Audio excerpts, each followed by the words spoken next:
DJI just keeps putting out this great gear, so today we're going to cover the 8 best new features of the Osmo Action 5 Pro, and the last one's one of my favorites.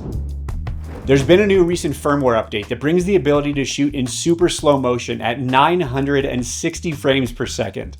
That's insanely slow. It achieves this by using frame interpolation after you've already shot the footage, and while it can only export in HD, it is a fun feature to play with to really slow things down. To access this feature, you must be shooting in regular video mode and not in slow motion mode, shooting in 16:9 aspect ratio, shooting in 1080p or higher resolution, and you must be shooting at 100 frames per second or higher. And you can achieve this super slow motion either in camera after you've shot the footage or in the Mimo app. On your clip, just go to where you want the footage to slow down and press the turtle icon. After roughly 30 seconds, you'll get to see your final result.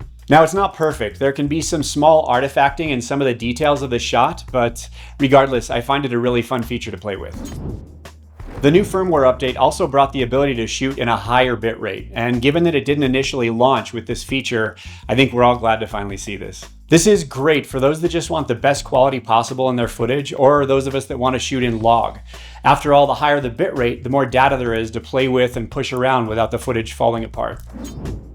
Design-wise, it has a nice big OLED touchscreen on the back, which is bigger than any previous model, and it can go up to 1000 nits of brightness, making it a lot easier to see in sunny environments. I also love that the front-facing screen is also a touchscreen, so it not only allows you to see yourself while you're vlogging, but you can also control your camera with it. The Action 5 Pro now comes with 47 gigabytes of internal storage.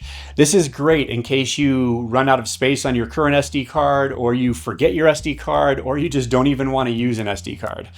I will say as a side note that one of the benefits to using an SD card is if you capture something that you really don't want to lose and you have it on your SD card, you can always take that out and put it away for safekeeping and then put in another SD card or use the internal storage to make sure if anything happens to the camera, you don't lose that precious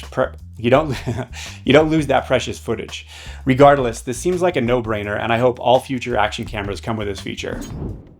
The updated sensor gives us enhanced dynamic range with 13.5 stops, and the more dynamic range the better. That means you can have brighter brights without blowing them out and darker darks without them getting crushed. We now have 4K 60 high dynamic low light imaging, which should give us better low light performance when shooting in standard video modes. We now also have super night mode, which uses AI noise reduction algorithms for sharper, cleaner footage in extreme low light. DJI says it's best used when light is really low and there's not a lot of artificial light. In my experimentation with this mode, as more artificial light starts to be introduced, the footage can start to look less natural. We now have subject tracking, which crops into 2.7K on the sensor and then follows the subject around the screen.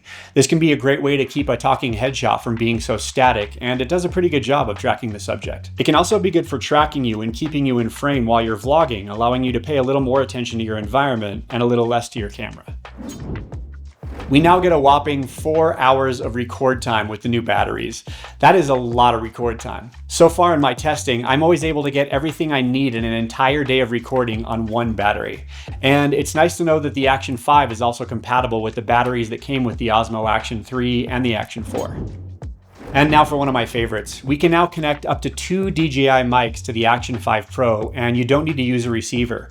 And because these products are made by the same company, you're going to get the best possible audio quality with this pairing. This is great for situations where you want to mic 2 different people as you're filming, and the fact that it's so easy to set up makes it that much better. That said, the audio captured from the mic on the camera itself actually turns out pretty good. You're just likely to get a little more of the ambient noise around you compared to using the DJI mic or the DJI Mic 2. And super night mode facing me. And super night mode facing me.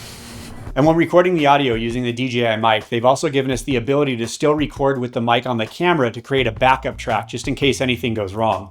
I've never had this happen, but it's nice to have that feature. Let me know in the comments what you think about this little beast of a camera.